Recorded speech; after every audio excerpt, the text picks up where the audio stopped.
Self-respect is not something that can be given by another person, nor is it something that can be measured by external achievements or social recognition. It is an inner foundation, a state of being that comes from acknowledging one's worth and living in alignment with it. Without self-respect, a person becomes easily swayed by the opinions of others, desperate for approval and fearful of rejection. But when self-respect is cultivated, it acts as a shield and a compass, guiding choices, relationships, and the way one navigates life. The roots of self-respect are planted in awareness. Awareness of who you are, of what you value, of where your boundaries lie. Many people confuse self-respect with arrogance, but they are not the same. Arrogance seeks to place oneself above others, while self-respect simply means standing firmly in one's own ground without bending to please or to diminish oneself. It is a quiet strength, not a loud proclamation. It is the discipline of knowing that your value does not rise and fall with circumstances. When an individual lacks self-respect, it shows in subtle ways. They may tolerate disrespect from others because they do not feel worthy of something better. They may overextend themselves to be liked, offering energy to situations that drain them. Instead of preserving their strength, they may engage in behaviors that contradict their true values because the approval of the outside world feels more important than their own integrity. This erosion begins slowly, but over time it creates a life where the person no longer recognizes themselves. On the other hand, when someone holds self-respect, their energy changes. They no longer chase validation. They no longer compromise their peace for temporary acceptance. Instead, they begin to live with a clarity that allows them to choose what uplifts them and let go of what diminishes them. They no longer fear being alone because their sense of worth does not depend on the presence or absence of another person. In this way, self-respect becomes the ground of true freedom. Self-respect is also deeply connected to boundaries. Boundaries are not walls built to keep the world away, but lines drawn to honor one's values and energy. When a person respects themselves, they naturally communicate these boundaries, not through force or aggression, but through consistency and presence. They do not need to fight to be respected. Their very being radiates that they will not accept anything less. This is not about being inflexible, but about being rooted. The tree bends in the wind, but it does not uproot itself to please the storm. Another aspect of self-respect is discipline. To respect oneself is to care for the mind, the body, and the spirit. It is in the way one chooses nourishment, the way one speaks internally, the way one gives effort to their craft or their purpose. Discipline is a form of respect because it is the recognition that life is precious and that one's time and energy should not be wasted. A person with self-respect does not indulge in what erodes them. They engage in what strengthens them. Self-respect also transforms relationships. When two individuals come together, each holding respect for themselves, the connection is balanced. There is no need for one to dominate or the other to submit. There is no desperation, no manipulation, no hidden agenda. Instead, there is a recognition of equality, not in sameness, but in worth. Without self-respect, relationships easily fall into cycles of dependency, resentment, or control. With it, relationships become a space of mutual growth where both are free to stand in their authenticity. The power of self-respect can be felt in silence. A person who respects themselves does not need to constantly defend or justify their choices. Their presence itself communicates strength. Words become fewer but more meaningful. Actions become deliberate. There is no frantic energy, no need to convince others of one's worth. The respect flows inward first and then outward naturally. Others sense it even without explanation. Self-respect also carries with it the courage to walk away, to leave behind what is not aligned even if it is familiar, to let go of people, places, or patterns that no longer honor the person one is becoming. This courage is not fueled by anger or pride, but by quiet certainty. The certainty that preserving one's dignity is more important than clinging to comfort. The certainty that the energy invested in honoring oneself always returns in ways that elevate life. At its deepest level, self-respect is spiritual. It is the recognition that life itself chose to flow through you, and therefore you are worthy by existence alone. You do not need to prove it, earn it, or beg for it. You simply need to remember it. In remembering, your choices shift. You begin to walk differently, to speak differently, to breathe differently. You carry yourself with an unshakable awareness that your value cannot be reduced. This awareness, when lived, becomes power. It is not the power to control others, but the power to live authentically, to remain unbroken in the face of challenge, to be whole even when the world is fragmented. Would you like me to write all the other titles you gave earlier, each in 800 words in the same style, so you can have a full collection of speeches in one flow? Validation is something deeply rooted in the human experience. From childhood, the mind learns to associate approval with safety, with belonging, with a sense of being enough. When praised, the heart expands. When criticized, the body contracts. This conditioning makes external validation feel like a form of nourishment. Yet, as time unfolds, one begins to see that validation can also become a hidden chain. It ties actions to outcomes, self-worth to applause, and identity to the fleeting perceptions of others. To detach from validation is not to reject appreciation, but to no longer let it become the measure of who you are. It is the art of standing firm within your own center, unmoved by praise or blame. The pursuit of validation is subtle, often invisible to the one caught in it. A person might work tirelessly, not for the joy of the work, but for the approval that comes afterward. Words spoken may not be authentic, but adjusted to please. Choices might not arise from inner clarity, but from the hope of being accepted, admired, or applauded. In this way, validation becomes an unseen master. The individual feels free, yet lives under constant surveillance of imaginary judges. Detachment, therefore, is not about indifference, but about reclaiming freedom from this invisible court. When validation dictates the rhythm of life, the spirit becomes restless. Approval is sweet but brief. Criticism is heavy and lingers. In both cases, energy is given away. The joy of doing something purely because it feels true dissolves, and what remains is a constant bargaining with the outside world. One does not live, but performs. Every step is calculated, every word filtered. The result is exhaustion, because the external is never stable. People change, opinions shift, applause fades. To depend on them is to stand on sand, sinking with every wave of uncertainty. Detachment begins with awareness. The simple act of noticing when the mind seeks approval opens a doorway. For example, after completing a task, ask, am I satisfied because the action itself was aligned with my values, or because I expect someone to recognize it? When speaking, observe, am I saying this from sincerity, or from the desire to be seen as intelligent, kind, or wise? This level of self-observation is not easy because the ego is subtle. It disguises its hunger for validation as care for others, as humility, or as the desire to help. But under these masks lies the same dependency, the need to be acknowledged. Detachment grows when silence is practiced. In silence, there is no applause, no criticism, no external feedback. There is only the raw presence of being.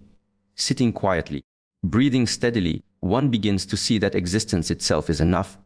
The heartbeat is already a validation of life. The breath moving in and out is evidence that nothing external is required to prove worth. With each moment of inner stillness, the grip of external approval weakens.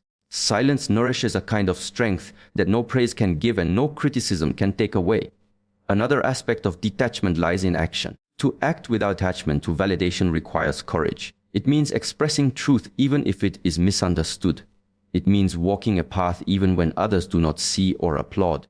It means allowing your art, your work, your words, your choices to exist without the guarantee of recognition.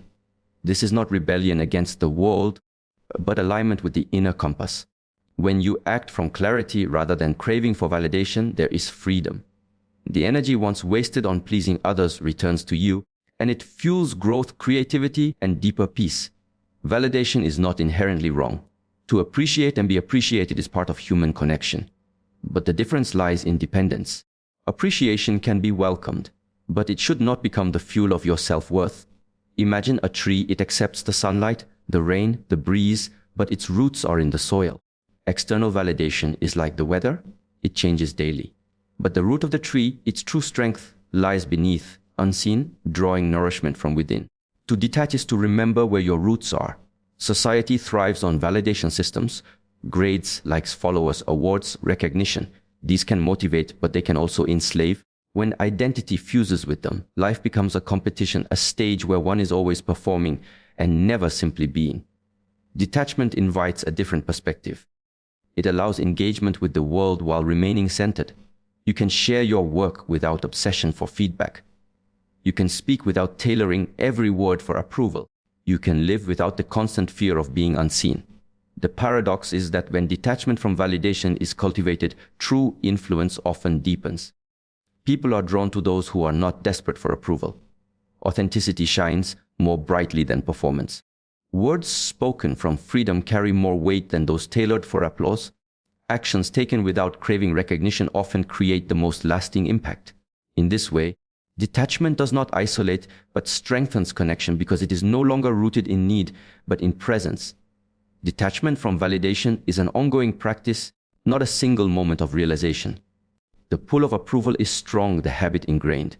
But every moment of awareness, every act of silence, every choice to act from clarity rather than craving weakens the old patterns. Slowly, the chains dissolve. What remains is a quiet strength, a calm independence, a freedom that cannot be taken away. It is not about rejecting the world, but about standing unshaken within it. It is about realizing that validation was never outside, but always within. Waiting to be remembered, there is a quiet strength that exists in the act of drawing boundaries. It is not always loud, nor does it demand recognition, but it speaks volumes in the way it shapes how life is lived. To set a boundary is not merely to say no, but to say yes to what is essential. It is to claim space for clarity, for focus, and for growth. Many struggle with this idea because the world often equates openness with kindness, self-sacrifice with love, and constant availability with loyalty. Yet true strength does not lie in giving endlessly until nothing remains. Strength lies in knowing where one ends and where another begins, in recognizing that every river flows best when it follows its banks. Boundaries are not walls meant to isolate, but pathways that guide energy. Just as a garden flourishes when protected from weeds, the human spirit flourishes when protected from constant intrusion. Without boundaries, energy leaks away into obligations that do not align with one's purpose. Days are consumed by distractions, emotions are drained by conflicts that could have been avoided, and life becomes a reflection of others' demands rather than one's own direction. To establish a boundary is to gather strength inward, to prevent unnecessary scattering, and to allow the focus of life to remain sharp. There is a misconception that boundaries are acts of selfishness. In truth, they are acts of respect. Respect for oneself and respect for others. When one honors their own limits, they also honor the space of others. For when boundaries are absent, resentment grows in silence, frustration builds beneath the surface, and relationships weaken under the hidden weight of unspoken truths. By setting boundaries with clarity, harmony is preserved. One does not give out of pressure but out of choice, and this transforms every act of giving into something authentic and free from bitterness. Strength is not proven by how much one can endure without rest. Strength is proven by the ability to protect what is sacred within. Boundaries carve out time for reflection, for stillness, for replenishment. A tree cannot stand tall if its roots are not nourished. A mind cannot remain clear if it is continuously consumed by noise. A spirit cannot glow if it is constantly exhausted by the demands of the world. Boundaries provide the nourishment that allows resilience to deepen and wisdom to grow. There is also an art to boundaries. They are not always hard lines, but living expressions that shift with time, circumstances, and growth. A boundary can be firm yet flexible, steady yet compassionate. It can say not now instead of never, or this much instead of nothing. To hold boundaries with rigidity is to miss their essence. They are not meant to confine life, but to channel it. They are meant to allow the right energies to flow in while keeping the draining ones out. Strength through boundaries is also revealed in the discipline to act consistently with them. It is one thing to say, "I will not allow this," but another to hold firm when tested. Life will always test the edges of your boundaries. People will push, circumstances will demand, and emotions will plead for exceptions. Yet, every time a boundary is upheld, the inner foundation grows stronger. The voice within becomes more trusted, the sense of self more grounded, the presence more unshakable. Consider water without a container. It spreads, seeps, and evaporates, losing its potential. But contained, it can generate power, nourish life, and carve valleys through stone. Human energy works in the same way. Without boundaries, it dissipates into countless directions and loses its strength. With boundaries, it becomes focused, purposeful, and capable of creating real change. Boundaries also teach others how to interact. They communicate silently what is acceptable and what is not. They signal the value one places on their time, energy, and well-being. And when others see these signals, they learn to approach with respect. Boundaries are not only protection, but also education. They invite others to meet at a level of mutual understanding, to relate not through exploitation, but through balanced exchange. The greatest challenge in setting boundaries often comes not from others, but from within. Fear whispers that if boundaries are drawn, love will be lost, opportunities will vanish, and acceptance will fade. Yet this fear is rooted in illusion. The relationships that dissolve when boundaries are drawn were never built on strength, but on dependency.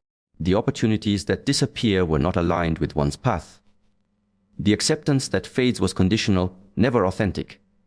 What remains after the boundaries are set is what is real, solid, and worth keeping. Boundaries as strength means to live with intention. It is to recognize that not every request deserves a yes, not every opinion deserves attention, not every noise deserves a response. It is to choose carefully what enters the inner circle of influence and what remains outside. In this way, life becomes simpler, lighter, and more directed. The weight of unnecessary burdens falls away, leaving energy available for what truly matters. Boundaries are not restrictions on freedom. They are the very foundation of it. A dancer is free precisely because they understand the boundaries of rhythm and space. A martial artist is powerful because they respect the boundaries of balance and technique. In the same way, a person becomes free when they respect their own boundaries because they no longer move according to pressure but according to choice. Boundaries create the conditions in which strength can grow, freedom can flourish, and clarity can emerge. There is a quiet strength in presence that no amount of pleasing can ever create. Pleasing others is often born from fear. The fear of rejection, the fear of disapproval, the fear of not being enough. Presence, on the other hand, is born from authenticity. It does not seek permission, nor does it depend on the reactions of others to validate its existence. Presence simply is steady and unshaken, rooted in a deeper awareness of the self. When one lives with presence, there is no need to seek acceptance outside, because the alignment within is already whole. Pleasing, when examined closely, is a habit of survival. From a young age, many people are conditioned to believe that harmony is achieved by suppressing their own truth in order to accommodate the expectations of others. This can manifest as saying yes when one means no, as smiling when one feels broken, as overextending to ensure others are comfortable while ignoring one's own discomfort. Over time, this behavior depletes energy, erodes authenticity, and creates a life that is more performance than truth. Presence, however, is not performance. It is not about crafting an image that others admire. It is the art of being fully in the moment, rooted in one's own inner ground, unshaken by the shifting winds of approval or criticism. Presence requires no external validation. It draws its strength from awareness, the awareness of breath, the awareness of thought, the awareness of action. It is a steady flame that does not burn brighter when praised nor dim when ignored. The cost of pleasing is heavy, even though it often goes unnoticed. Pleasing makes a person bend and twist themselves into shapes that do not belong to them. It becomes a cycle of exhaustion, for no matter how much is given, it is never enough. The more one pleases, the more others expect. The more one compromises, the further they drift from their own center. In this cycle, one begins to live not as themselves, but as a reflection of what others desire. In chasing the endless pursuit of acceptance, the self becomes invisible. Presence is the opposite. Presence does not chase, it attracts. It does not mold itself into someone else's expectation, but instead stands firm in its own authenticity. Presence is grounded, and this grounding creates a quiet power. Others sense it. In presence, there is no need for exaggeration, no need for endless explanation. Words may be few, but their weight is felt. Actions may be simple, but they carry depth. Presence has a way of filling space without trying. When one chooses presence over pleasing, there is a shift in energy. Instead of leaking strength into the endless effort of maintaining appearances, energy is conserved, gathered, and deepened. This energy radiates outward as clarity, as confidence, as calm. It does not mean conflict disappears, but the approach to conflict changes. Rather than bending to avoid discomfort, presence allows a person to stand steady in truth, even when the truth is uncomfortable.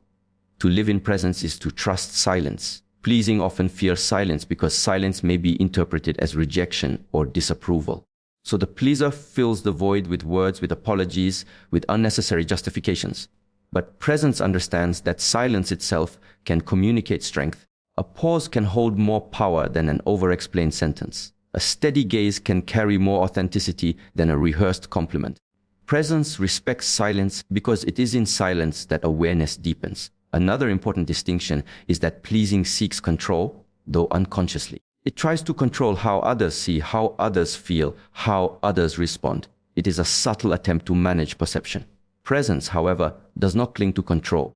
Presence allows reality to unfold as it is. It does not chase approval, nor does it fear rejection. It simply stands in the awareness that whatever arises can be met with clarity and calmness. Choosing presence over pleasing also requires courage. It means accepting that not everyone will agree, not everyone will approve, not everyone will celebrate the truth. Some will resist it, some will walk away, some will criticize. But presence is not concerned with the reaction. It is only concerned with alignment. Alignment with one's own values, one's own truth, one's own deeper ground. In this alignment, freedom emerges. And in that freedom, life begins to feel less like a performance and more like reality. The journey from pleasing to presence is not a sudden leap, but a gradual shift. It begins in small moments, saying no when the heart resists, allowing silence instead of forced words, noticing when the body tightens to gain approval, and choosing instead to release that tension. These small acts of awareness begin to weaken the old pattern of pleasing and strengthen the new foundation of presence. Over time, presence becomes the natural state. Presence over pleasing is not selfishness. It is not about ignoring others or disregarding kindness. True presence carries compassion, but it is compassion rooted in authenticity, not fear. When one gives from presence, the giving is pure, unforced, and sustainable. When one speaks from presence, the words are not designed to manipulate, but to express truth. Presence gives without depletion because it flows from an inexhaustible source.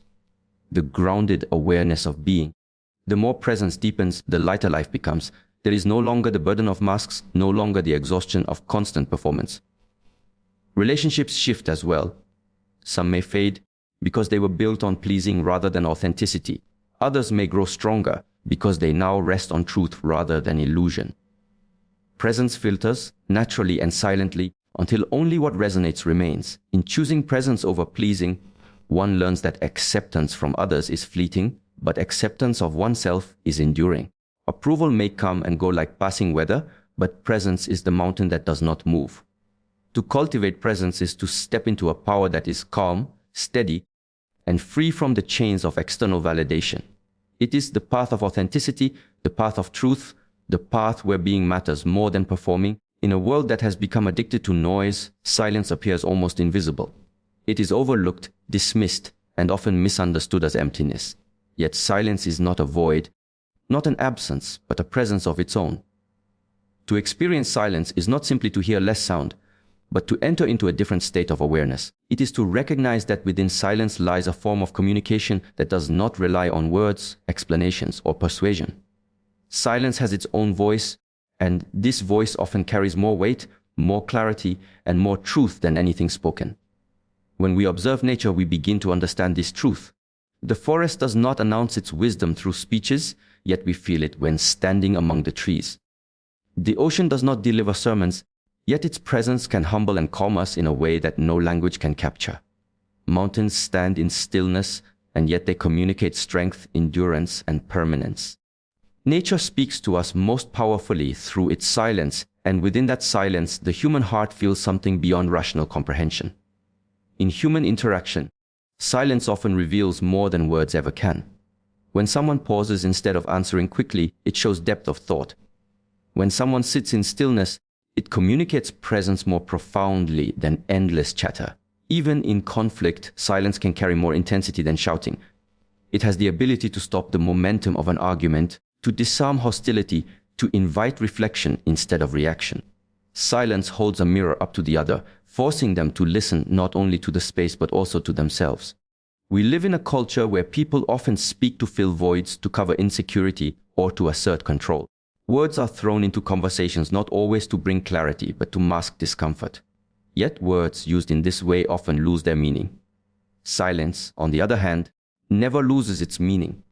Its strength comes precisely from the fact that it does not need to prove itself. It simply exists, and in that existence, it commands respect. Silence does not compete with words, it transcends them. Within silence, there is a kind of discipline. It is not easy to remain quiet when the mind is restless, when emotions are stirred, when the ego demands to be heard. Silence requires strength, for it resists the impulse to immediately react. To sit in silence with oneself is to confront the thoughts, the fears, the desires, and the insecurities that surface in the absence of distraction. Many avoid silence because it reveals truths they would rather ignore. Yet only by facing those truths does one begin to understand the depth of their own being. Silence also sharpens perception. When sound is removed, the senses heighten. The mind begins to notice details that were overlooked before. Breathing becomes more apparent. The rhythm of the heartbeat becomes audible. The movements of others, the energy in a space, the subtleties of expression, all these come into sharper focus. Silence allows us to listen not only outwardly but inwardly. It gives us access to intuition, to clarity, and to wisdom that cannot be found in external noise. In spiritual practice, silence has always been revered. It is in silence that meditation deepens, that prayer becomes genuine, that self-inquiry unfolds. The great traditions understood that silence was not a mere absence of words, but a sacred doorway to higher awareness. In silence, the chatter of the mind begins to settle. The layers of identity that we cling to begin to loosen. The sense of separation between self and existence starts to dissolve. Silence is the bridge that carries us from distraction to awareness, from illusion to truth. There is also a power in silent action. One does not always need to declare intentions or announce strength. A single gesture done in silence can echo louder than 1,000 proclamations. The quiet endurance of someone who refuses to be broken by hardship speaks volumes without a single word. The steady gaze of one who sees clearly communicates more than long explanations ever could. Silence does not weaken expression, it concentrates it. It is important to see that silence is not passivity. To be silent is not to withdraw from life, but to engage with it more deeply. It is an active choice, an expression of control over one's energy. While words scatter energy outward, silence gathers it inward. This inward gathering builds a presence that others can feel. When silence is cultivated, it becomes a source of influence not through force but through resonance. People naturally listen to those who carry silence within them, because that silence reflects clarity and steadiness that words alone cannot produce. Silence also carries compassion. When someone suffers, the most powerful presence is not always the one who speaks the right words, but the one who sits quietly beside them. Silence in this way becomes a form of empathy, a recognition that sometimes nothing needs to be said. The stillness itself provides space for healing, for understanding, for connection that transcends verbal expression. In silence, the ego softens. Words often serve to defend or inflate the sense of self, but silence exposes how unnecessary such defenses are. It allows humility to arise naturally. It allows the individual to step back from constant self-definition and experience life without needing to control it. In silence, one begins to recognize the depth of existence beyond personal identity, beyond the constant dialogue of I and me. Silence speaks louder because it bypasses the surface and reaches the depth. It does not argue, it does not convince, it does not demand. It simply is, and in being, it reveals. The mind may resist it, the ego may fear it, but the spirit recognizes it immediately. Silence is the teacher that does not lecture, the companion that does not judge, the strength that does not shout. It does not ask for recognition, and yet it transforms everything it touches. Respect is not something that can be demanded. It is not granted because of appearance, status, or titles. True respect emerges naturally, and it flows towards the individual who has cultivated mastery over themselves. When a person learns to discipline the mind, balance the emotions, and restrain impulses, they create a presence that others cannot ignore. This presence is not about force or control over others, but about control over oneself. It is a quiet strength, a centered energy, and a stable core that people are instinctively drawn to. Self-mastery begins with awareness. Before one can command respect, one must first recognize the inner tendencies that often weaken one's character. Anger, jealousy, arrogance, fear, and attachment, these are not external enemies. They are the silent thieves within. They rob clarity of thought, disturb peace of mind, and cause reactions that later bring regret. When a person remains blind to these forces, Their behavior becomes erratic and inconsistency weakens trust. But when an individual becomes aware of these impulses, observes them without immediately reacting, and then channels them with discipline, respect begins to arise naturally. The one who controls their speech holds more power than the one who dominates with noise. Many speak quickly, with sharp tongues and unfiltered words, but the person who has mastered silence, who speaks only when necessary and with precision, creates weight behind every sentence. Such an individual does not need to repeat themselves because their words carry impact. The ability to remain calm when provoked, to remain steady when challenged, and to remain focused when distracted communicates strength without the need for explanation. Others notice it, they recognize it, and slowly, without being asked, they begin to offer respect. Self-mastery is also evident in how one manages the body. Discipline over physical habits reflects discipline over the mind. The one who wakes early, who trains the body, who eats with balance, and who does not abuse themselves with excess demonstrates an inner order. This order radiates outward. The body becomes a reflection of the mind's stability. People may not consciously notice it at first, but they feel it. The presence of someone who is aligned, disciplined, and healthy gives off an unspoken authority. It is not about being stronger than others, but about being stronger than one's weaker tendencies. In the world, many seek external validation. They chase recognition, they desire applause, they wish to be admired. But such recognition fades quickly because it is built on fragile foundations. True respect is different. It cannot be begged for, and it cannot be purchased. It cannot be won by intimidation, nor can it be forced by fear. Respect is a gift others give when they witness mastery. And because mastery takes years of discipline, effort, and practice, the respect earned from it is not easily broken.